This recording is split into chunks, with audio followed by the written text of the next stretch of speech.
ফেরাউন যেমন সফল হতে পারে নাই মুসাকে ঠেকানোর, ঠিক তেমনি এই গাজা উপত্যকা থেকেই মুসার উত্তরসূরিরা জন্মগ্রহণ করবে। যেই মায়েদেরকে হত্যা করা হচ্ছে, এই মায়েদের কুল থেকেই আবার মুসার মতো বীর সৈনিক জন্মগ্রহণ করে এই সমস্ত জালিমদেরকে পৃথিবীতে চিরবিদায় করবে। মুসলমানদের কান্নার আওয়াজ ভারী হয়ে গেছে সেই গাজা উপত্যকা, কিন্তু এটা ধরে রাখতে পারবেন না। একদিন এখান থেকেই বিজয় শুরু হবে ইনশাল্লাহ। পৃথিবীর নিকৃষ্ট মানুষটি যখন বক্তব্য দিবে, আপনারা তাকিয়ে দেখেছেন, গোটা পৃথিবী মানুষ দেখেছে জাতিসংঘে যে বক্তব্য চলছিল সেখান থেকে অধিকাংশ ব্যক্তিরা উঠে গেছে, 3 ভাগের 2 ভাগ। মানে ওনার কর্মকাণ্ড, উনি যে শিশুদেরকে যেভাবে নির্যাতন চলেছে, ফেরাউনের টার্গেট ছিল যে শিশুদেরকে খতম করে দেওয়া, তাই না? শিশুদেরকে টার্গেট করছিল যে মুসা আলাইহিস সালামকে পৃথিবীতে আসতে দেবে না। যখন জ্যোতিষী বলল যে ফেরাউন, তুমি কি জানো তোমার রাজত্বের ভিতরে এমন একটা শিশু জন্ম নিতে চলেছে যে তোমার রাজত্বটা কেড়ে নেবে। এবার ফেরাউন কর্মসূচি ঘোষণা করল, তাহলে ঠিক আছে, শিশুদেরকে পৃথিবীতে আর আসতে দেওয়া হবে না। কোনো পুরুষ বিবাহ করতে পারবে, বিবাহ করলেও মিলিত হতে পারবে না। আর যদি মিলিত হয়, যদি বাচ্চাও যদি জন্মগ্রহণ করে, সেটা যদি পুরুষ যদি হয়, ছেলে সন্তান, তাহলে সেটা মেরে ফেলো। কিন্তু সফল হতে পেরেছে ফেরাউন। মুসা আলাইহিস সালামকে পৃথিবীতে আশা ঠেকাতে পারে নাই। ঠিক তেমনই আজকে নিকৃষ্ট ব্যক্তি, পৃথিবীর সবচেয়ে বর্তমান যেখানে মাজলুমের চোখের পানি ভারী হয়ে গেছে সেই গাজা উপত্যকা, হয়তো মুসলমানদের কান্নার আওয়াজ ভারী হয়ে গেছে, কিন্তু এটা ধরে রাখতে পারবেন না। একদিন এখান থেকেই বিজয় শুরু হবে ইনশাল্লাহ। এই ভূখণ্ড থেকেই তাদের চূড়ান্ত পতন শুরু হবে, এখান থেকেই। কারণ প্রত্যেকটা মাটি সাক্ষ্য দিবে, প্রত্যেকটা পাথর সাক্ষ্য দিবে। অলরেডি দেখেন, এই যে জাতিসংঘে ভাষণ চলাকালীন অবস্থা যারা চলে গেছে তারা কিন্তু মুসলিম না, অধিকাংশই অমুসলিম, নন মুসলিম, খ্রিস্টান। তারা পর্যন্ত আজকে তার যে এই আচরণটা, একটা প্রাণীর প্রতি একটা ভালোবাসা আছে মানুষের, একটা কুত্তা, বিড়াল, হনুমান, এদের প্রতি মানুষের ভালোবাসা আছে। কিন্তু গাজা উপত্যকার শিশুরা, তাদের খাবার বন্ধ করে দেওয়া হয়েছে, আবার খাবার নিতে যাচ্ছে সেখানেই তাদের অ্যাটাক করে তাদেরকে দুনিয়াতে বিদায় করে দিচ্ছে। কোন ধরনের নির্যাতন, কোন ধরনের মানব সভ্যতার উপরে এত এরকম আচরণ পৃথিবী ইতিহাস দেখেনি, যেটা আমরা দেখে যাচ্ছি। এটা আমাদের জন্য লজ্জার বিষয় যে আমরা এমন একটা সময় সাক্ষী হয়ে গেলাম, পৃথিবীর মানুষ আমরা কিছু করতে পারলাম না। যে সময় মানব ইতিহাসে মানব সভ্যতার উপর সবচেয়ে নিকৃষ্টতম নির্যাতন, অত্যাচার চলছে, যে সময় আমরা এখন বেঁচে আছি পৃথিবীতে। জাহেলি যুগে এত বর্বর হত্যা চলে না এরকমভাবে, একসাথে এতগুলো মানুষকে ভাবে দুনিয়াতে বিদায় করে দেয় নাই, যেটা ওরা করেছে। কিন্তু মনে রাখবেন, ফেরাউন যেমন সফল হতে পারে নাই মুসাকে ঠেকানোর, ঠিক তেমনি এই গাজা উপত্যকা থেকেই মুসার উত্তরসূরিরা জন্মগ্রহণ করবে। যেই মায়েদেরকে হত্যা করা হচ্ছে, এই মায়েদের কুল থেকেই আবার মুসার মতো বীর সৈনিক জন্মগ্রহণ করে এই সমস্ত জালিমদেরকে পৃথিবীতে চিরবিদায় করবে। কারণ আল্লাহ তো অনেক আগে বলেছে ইসলাম বিজয় হবে একদিন। ইউরিদুনা লিউতফিউ নূরাল্লাহি বিআফওয়াহিহিম ওয়াল্লাহু মুতিম্মু নূরিহি ওয়ালাউ কারিহাল কাফিরুন। লিউতফিউ নূরাল্লাহ, আল্লাহ রাব্বুল আলামিন বলেন, আমি কোরআনে আলোয় গোটা পৃথিবীটাকে আমি আলোকিত করেই ছাড়বো। গোটা পৃথিবী একজন আলোকিত হয়ে যাবে। কাফেরদের কলিজায় যতই রক্তক্ষরণ হোক না কেন, আমি একটা দিন বিজয় করেই ছাড়বো। আজকে হয়তো মুসলমানদের রক্ত ঝরছে, ওই গাজা উপত্যকার শিশুদের রক্ত ঝরছে, একটা দিন আল্লাহ তাআলা এই রক্তের উপরে মুসলমানদের বিজয় দান করে দেবে।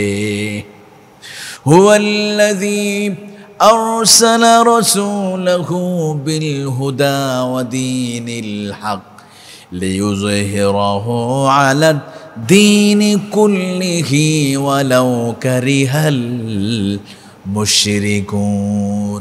নবী, আপনাকে দ্বীন হক সহকারে পৃথিবীতে আমি আল্লাহ তাআলা পাঠিয়েছি। লিইয়ুযহিরাহু আলা দীনি কুল্লিহি, সমস্ত ধর্ম মতবাদের উপর বিজয় করার জন্য আমি আল্লাহ কোরআন দিয়ে আপনার পাঠিয়েছি। একটা দিন আমি আল্লাহ কোরআনকে বিজয় করেই ছাড়ব। পৃথিবীর এমন কোনো এক ইঞ্চি মাটি থাকবে না যেখানে কালিমার পতাকা উড়ানোর ব্যবস্থা হবে না। তার মানে হলো গোটা পৃথিবীতে কালিমার পতাকা ছড়িয়ে যাবে। মাত্র 1400 বছরের ব্যবধানে কোটি কোটি মুসলমানের সাক্ষী বহন করে। 1400 বছর, আজকে 1447 হিজরি চলতেছে বর্তমান। 1447 হিজরি রবিউল আউয়াল মাস শেষ হলেই মাত্র। তাহলে এই 1447 বছরের ভিতরে 200 কোটি মুসলমান। কল্পনা করেছেন? আপনি তাকান আমেরিকায়, তাকান আপনার চায়নাতে, জিনজিয়ান প্রদেশে যান, চায়নার কিছু এলাকা আছে একদম প্রত্যন্ত অঞ্চল, কিরগিজস্তান, কাজাকিস্তানের খুব সীমান্তবর্তী এলাকায় যা দেখেন সেখানে মুসলমান। আল্লাহু আকবার। সেখানে নামাজ আদায় করছে, আল্লাহর প্রশংসা করছে। তাহলে কালিমার দাওয়াত কোথায় পৌঁছে গেছে। আপনি এবার চলে যান আটলান্টিক মহাসাগর পাড়ি দিয়া সেই কলম্বাস যে দেশটা আবিষ্কার করেছিলেন, আমেরিকা নামক যে দেশ, যান ওই দেশে, সেখানেও লক্ষ লক্ষ মুসলমান জমিনে সেজদা দিচ্ছে, রবের প্রশংসা করতেছে। মুসলিম হায় হাম মতন হাই সারা জাহা হামারা, হিন্দুস্তান হামারা, চীন হায় হামারা, আরব হায় হামারা, সারা জাহা হামারা। কবি ইকবাল তিনি চমৎকার করে বলেছেন যে এক মুহাম্মদ রাসূলুল্লাহ থেকে কোটি কোটি মুসলমান তাকান চীনে। উনি বলেন মুসলিম হায় হাম মতন হায়, মুসলমানদের শুধু একটা দেশ নয়, গোটা পৃথিবী মুসলমান। হিন্দুস্তান আমাদের, আরব আমাদের, আমেরিকা আমাদের, চীন আমাদের। অর্থাৎ তিনি বোঝাতে চেয়েছেন পৃথিবীর যেখানে মুসলমান সেখানে মুসলমানদের বিজয়। আপনি চলে যান অস্ট্রেলিয়া, নিউজিল্যান্ডের পাশে একটা দেশ আছে ফিজি, ছোট্ট একটু জায়গা, ওখানেও কালিমার দাওয়াত পৌঁছে গেছে। আপনি চলে যান মালদ্বীপ, চতুর্দিকে পানি, শ্রীলঙ্কা অন্যদিকে পাশে আপনি দেখেন আশপাশ কোনো মাটি নাই ভাই, শুধু সমুদ্র, পানি আর পানি। সেই পানির ভিতরে একটা দেশ যেখানে 1332 খ্রিস্টাব্দে ইবনে বতুতা গোটা পৃথিবী ভ্রমণ করেছেন, কিন্তু মালদ্বীপে গিয়ে দেখে চমৎকার একটি ঘটনা। এক যুবক আবুল বারাকাত আল মোহাম্মদ আল মাগরিবির তার দিনের মেহনতের কারণে পুরো মালদ্বীপটাকে আল্লাহ পরিবর্তন করে ফেলেছে। এখানে বৌদ্ধ ধর্মে মানুষ বসবাস করত, আর এখন 90% মুসলমান সেই মালদ্বীপে বসবাস করছে শুধু এক আবুল বারাকাত আল মাগরিবির কারণে। তারা আরব বণিক দল সফরে বেরিয়েছিল, তো সেই সফরে সেই জাহাজটি বা নৌকা সাগরে ডুবে যায়। তিনি কোনো রকম সেই যুবক আবুল বারাকাত তিনি কি করেছে, সেই কাঠের সাপোর্টে নদীতে ভেসে ভেসে ও এক দ্বীপের কাছে গিয়ে পৌঁছে। সেটা ছিল সেই মালদ্বীপ। সেখানে গিয়ে সেই সীমান্তবর্তী এলাকায় নদীর নিকটে একটা বাড়ি ঝুপড়ি পেলেন, সেখানে আশ্রয় চাইলেন, তাকে থাকতে দেয়া হলো। ঘটনা ছিল তাদের যেই বাড়িতে আশ্রয় নিয়েছিলেন আবুল বারাকাত আল মাগরিবি, ওই বাড়ির ওই বছরের তার কন্যাকে অমুক মন্দিরে কি উৎসর্গ করবে। কারণ তাদের ধর্মীয় বিশ্বাস ছিল, যেহেতু দেশটি ছিল চতুর্দিকে সমুদ্র বেষ্টিত, এই জন্য প্রতি বছর সমুদ্রের নিকটে একটা মন্দিরে একটা কুমারী নারীকে বলি দিতে হবে। এই জন্য তারা প্রতি বছর একজন নারীকে তারা কি করত, বলি দিত। তা বছরে একবার করে যার নাম উঠবে সেই ফ্যামিলি, সেই মেয়েকে, কুমারী মেয়ে হতে হবে, অবিবাহিত, তাকে কি করবে, সেখানে গিয়ে বলি দিবে, মন্দিরে রেখে আসবে, সকালবেলা লাশ নিয়ে চলে আসবে। তো আবুল বারাকাত, সে আরবের সে হাফেজ আবুল বারাকাত ওই বাড়িতে গিয়ে পৌঁছেছে। আর ইতিমধ্যে ওই বাড়িতে চিঠি এসেছে যে তাদের মেয়েকে আর কয়েকদিন পরে মন্দিরে রেখে আসবে, তাকে বলে দিবে, দেশ বিপদ থেকে বেঁচে যাবে, এমন একটা ধারণা ছিল, যেহেতু তারা বৌদ্ধ ধর্মের ছিল ম্যাক্সিমাম। তো হাফেজ আবুল বারাকাত বলল যে বুড়িমা তুমি কান্না করছো কেন, তুমি কেন কান্না করতেছো? তখন বললো যেহেতু সে সেখানে আশ্রয় নিয়েছে যুবক, তার সবাই ডুবে গেছে জাহাজে।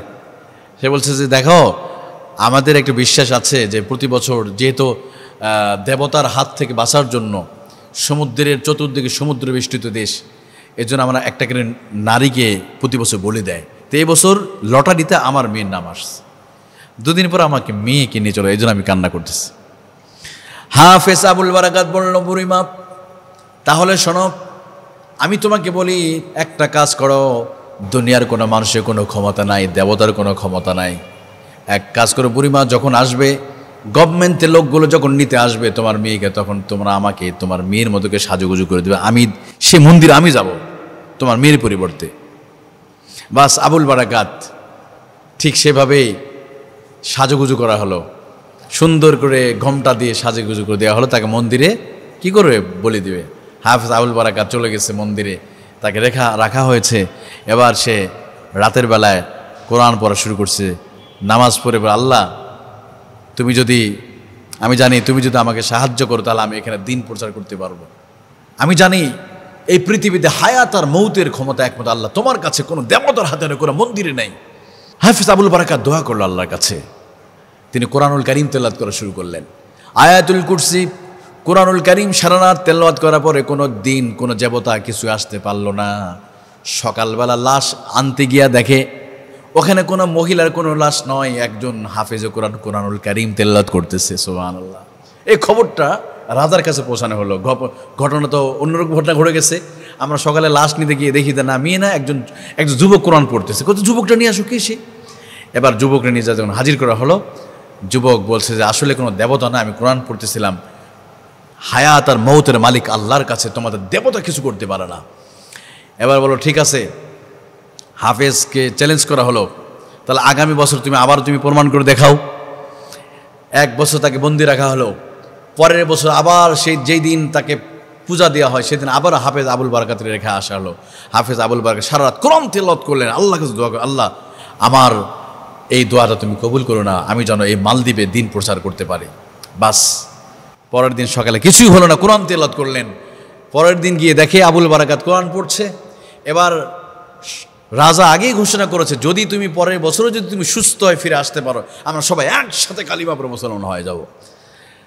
যেই ঘটনা, হাফেজ আবুল বারাকাত কিছুই হলো না, আল্লাহর কুদরতি ক্ষমতায় এবার হাফেজ আবুল বারাকাতের হাতে হাত রেখে সবাই একসাথে কালিমা পড়ে মুসলমান হয়ে গেছে। এখন হাফেজ আবুল বারাকাতের লাশটা সে মালদ্বীপের রাজধানী মালাতে এখনো আছে। কারণ দেখেন, আপনার মানচিত্র দিকে দেখলে দেখবেন ছোট্ট একটা শহর, মাত্র 5 লক্ষ মানুষ বসবাস করে, চতুর্দিকে মানে আপনার পানি আর পানি, কোনো মুসলিম দেশও না, তাহলে তারা সব মুসলমান হলো কেমনে? এই ঘটনা দেখে মুসলমান হয়েছিল।